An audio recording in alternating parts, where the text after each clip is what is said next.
What's up guys, Clark back with another chart video. Class is in session, so bust out the pen, bust out the journal, and we're gonna dive deep on a deep concept, your shadow. I wanna really simplify this at a 5th grade level for you. At least that's my level of understanding. I wanna explain briefly what your shadow is. We'll look at Carl Jung's model, why it actually matters practically in your life, but we're not just gonna leave you hanging. All right, I got 4 banger questions we're gonna spend a majority of the video on. These are 4 quick start shadow work questions that I think every single person should do in their life. You do these for 30 minutes and you're gonna have way more self-awareness than 98% of people out there. You just will. Let's start with the easiest way to explain a complex subject. This basic oscillation chart. Green is good, red is bad. So in your life, you've probably noticed a pattern that you get some money, but then an unexpected bill comes up and you're net out to 0. Or maybe you're making a lot of progress with self-improvement and then you find destructive habits come back and it nets you out to 0. Your relationship's going really good, you know, you're not fighting, and then boom, out of nowhere, there's a fight that wipes out like 3 weeks of progress. And this is why it feels life can sometimes be spinning your wheels in a mud. And all self-improvement does is it focuses on these greens. But rarely do we ever talk about some of the reds. And do you see how crazy this is? Because what you're not doing is as important as what you're doing. Self-improvement, and I call this one self-acceptance. This is where shadow work comes in. It's looking at the parts of you that are suppressed or repressed, or we don't want to focus on it because it's not as sexy as like writing the goals and saying you're going to be a millionaire in the mirror 20 times. But man, this is important. So that's why we do shadow work. Does that make sense so far? Cool. Moving on to what is it? The best way I can describe this is with Carl Jung's model. Some people pronounce it Jung, but then I just want to say Young Carl, and that sounds like a SoundCloud rapper that went to your high school who's from Ohio. Carl Jung studied under Sigmund Freud, who's like the OG of psychology. His model is that you are in the middle here. You have a core self, an essence that is you. But we have an outer projection and an inner world that we all operate with. Your outer projection is what is known as your ego. At the extreme, this is a persona. You know, you change your opinions when you're in a group of people so that you're accepted. Or we have a persona with Instagram. You ever looked at your old feed that you archived and you're like, I am embarrassed of it. Like, I can't believe I thought that was cool. That's because it's cringe looking at your persona when you see it's not really you, it's just the image you're projecting out to others. We think that that's the marketable version of us because what's on the inside, our secrets or our addictions or our dirty habits, like that's unlovable, and that right there is shame. But then your inner world is where the shadow is. And this is what oftentimes is unconscious. There's your subconscious, there's your unconscious, there's the collective unconscious, all of us as a society who has a hive mind. There's studies where monkeys on one side of the world learn how to use a tool, and then monkeys on the other side of the world who had no contact with them end up within a week learning how to use that same tool. That's a collective unconscious that all of us are plugged into something bigger, at least what Jung believes, and I believe as well. Even this topic of shadow and us, my generation, millennials, being very self-aware, this is a collective wavelength that we're all on. So in sum, you have a core of who you are. Your outer projection of who you want to appear as is your ego, your persona. But inside, deep down, trapped within, your inner world is your shadow. And this is what's creating the dissonance between who I'm projecting and who I really am. And man, that causes a lot of tension in the psyche that contributes to these low moments and the bad behaviors, quote unquote, of why we do what we do. Does that all make sense? Now, the third part of this video, the questions. I'm super grateful I went through years of coaching and therapy, but man, the self-awareness is unmatched when you just really make the time to sit with yourself and ask the right questions. So I'll give you 4, and I just put out a free guide with my 7 favorite shadow work questions. So if you want these 4 and an additional 3 more, A link down below where you can get that for free after this video. All right, starting with number 1. What do I need to finally let go of? What events do you constantly ruminate on or replay time and time again in your mind and find yourself going back to that still feel charged, is what we're talking about here. And I'll give you a personal example. I was in high school and I was madly in love with this girl. And then one day out of nowhere, she left to get back with her ex. It crushed me into a million pieces. I created this big soap opera drama in my mind about getting her back, or one day she'll see what she was missing if I'm successful. And success at a high school age for me was linked to attention. That's it. I'm like, if I can just be seen, then I know has to be thinking about me, because, if I'm acting up in class and getting in trouble, well, at least all eyes are on Clark. I stayed in this self-pity loop, feeling like a victim for years. I never talked to her. I was just like, one day she's gonna realize what she was missing. And I just, I'd walk past her and, feel like this self-righteousness come up, like, okay, here's my big moment. You know what happened? Nothing f***ing happened. After years of staying in that mindset, creating this drama in my mind, we never talked since that one conversation at 16 years old. I came to the realization I couldn't let anyone in if I was holding on to this person. That this story of being wronged or being rejected or, trying to get attention, that was the thing that held me back. And right there, I made the decision to let it go. I gotta move on. I'm done being this victim. I'm done with this story.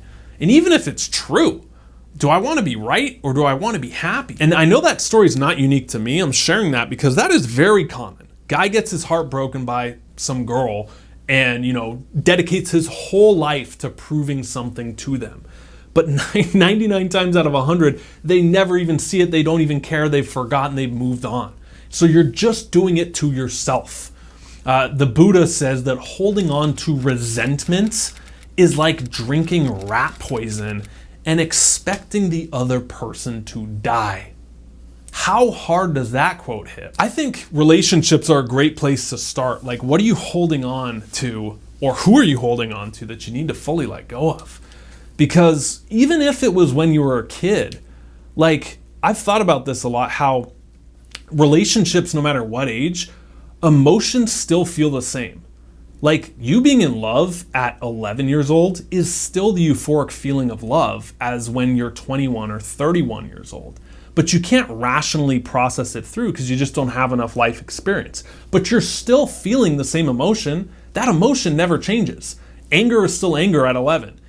Pride is still pride at 11. Fear is still fear at 11. You consciously develop more life experience and you can put things into perspective as you're older, but you still feel the same emotions. So that's why childhood in therapy, people keep going back to, because those emotions are real, man. Like, you get trapped in those, and that creates this little snapshot of what happened, and now you store it, and every decision you have, you link back to this one. Relationships are great, any area is great. What do you need to finally let go of is question number 1. I apologize for the chicken scratch handwriting, guys. I'll translate for you. When did I experience rejection? How can I show that part of me love or acceptance? I understand hearing some of these, if you haven't done a lot of inner work or shadow work, you might be tempted to write it off as like fluffy. Like, oh, I'm just gonna love and accept myself, that's nice. It is anything but easy, okay? It is not light and fluffy. Like, peering down to the depths of your soul, the shadow, the repressed, suppressed parts of yourself and trying to give it the things it needed, that is tough work. Rejection. This can show up in dating, like the example I gave you. That is a rejection wound right there. That's also something you need to let go of. Rejected, you can feel rejected by your parents. You can feel rejected at a macro level by society. One that's personal to me is toxic masculinity. You're labeled for being a guy bad, that you're to blame for every single person's problems in the world. Let's just blame the men for it. You being born is not toxic. And if you don't acknowledge that it's okay to be a man, I don't have to repeat what bad behaviors other men do, but I'm not toxic for existing. then you're gonna have this shadow side, this repressed part of you down that feels bad for being a guy. Feeling rejected in school, you know? What do we call it when you do bad on a test? We call it failing. You literally fail. How can you not internalize that and feel rejected like you are a failure? I'm not saying here everyone needs to get a trophy and we need to give out participation trophies. That's not what I'm saying here.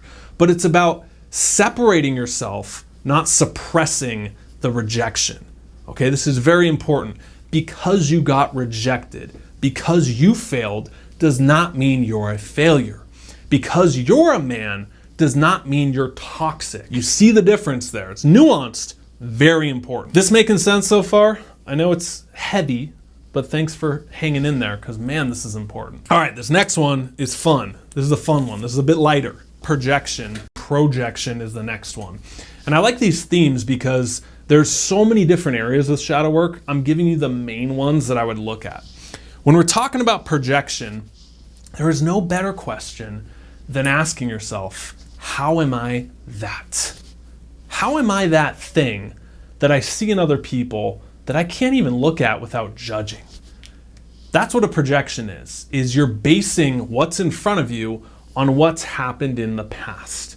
You're reasoning by analogy. How is this person like that person? Oh, I've seen this person before. You hear people say stuff like that. What do you mean? We're all different. We all respond in different ways. How have you seen this person before? On a deep level, I think this is why we're drawn to the careers we're drawn to. I knew someone who had a family member that was a marriage family therapist, and her marriage and family was a wreck. It was disastrous. It was like a WWE match in there every night trying to get dinner. I was like, what is going on? What's this chaos? At a macro level, the collective unconscious, drawing this in. How am I that is cancel culture. Oh man, this is deep. We could spend a whole video on this. People are so drawn to exposed culture. You ever see those videos on YouTube and they got like 500,000, 2 million views, 3 million views? Who's getting exposed? Who's getting canceled? All that is drama and gossip. And it's because, man, if we're shining the light on them, I can project all the badness onto them, then it's at least not on me.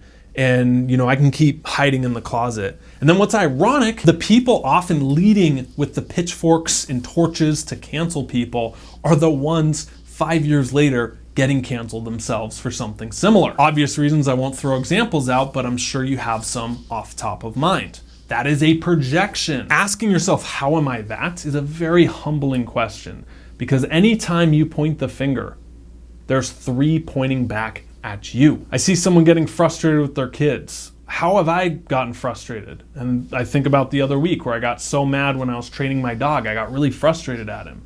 I'm like, I've been that guy. This helps you develop an immense amount of compassion for other people. And when you can develop compassion for other people, you're more compassionate on yourself. The last one, the theme is feedback.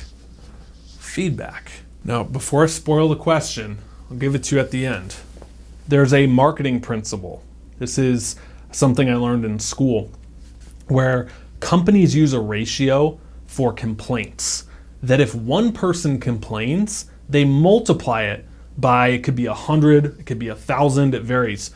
They think that for every one person who voices this, there's been 100 or 1,000 people who haven't. Now, how the heck does marketing relate to shadow work? The saying is if you keep hearing the same thing over and over again, it might be true. What's a piece of feedback I've heard multiple times about myself? You hear things, you hear feedback about yourself your whole life. And whether you choose to listen to it or not, that's on us. So I'll give you a personal example to add some roots to this. One piece of feedback I got time and time again is that I'm too critical. I hold myself to an incredibly high standard. You know, I have to do that for this business, to believe in yourself enough to post videos on the internet for strength. Like, it takes a lot of standards to uphold and grow a business. The shadow side of having high standards is that nothing's ever good enough. But it can also carry over into interpersonal relationships. You know, like with my girlfriend, I have a tendency to be super critical on her, and she doesn't even deserve that. It's completely unfair for me to hold other people to the same standards I hold myself to. And that's a lesson I had to learn the hard way through getting feedback. I hope you see the point. What's a piece of feedback you've heard about yourself multiple times? Can it be true? So we went over to recap why shadow work matters. It's not always the highest levels that you rise to, but you default to the lowest levels that you can accept. And the way you get real progress is by looking at some of these unsexy parts of yourself. That is what real self-growth and awareness is. We also went over Jung and his model, Carl Jung, with the persona, the ego, the core you in the center, and then the shadow side that holds us down in our inner world versus our outer world. And I gave you the 4 questions with a category for each that I believe will unlock the next 2.0 you. Letting go, rejection, projection, and feedback. That is a great quick start guide to getting to know the shadow side and raising yourself up. These are just 4 questions. If you want all 7, I'll link down below our free gift for you. So put it in your email, it gets sent straight to you. Thanks so much for watching. Love ya. See you in the next one. Stop settling, start living. See ya.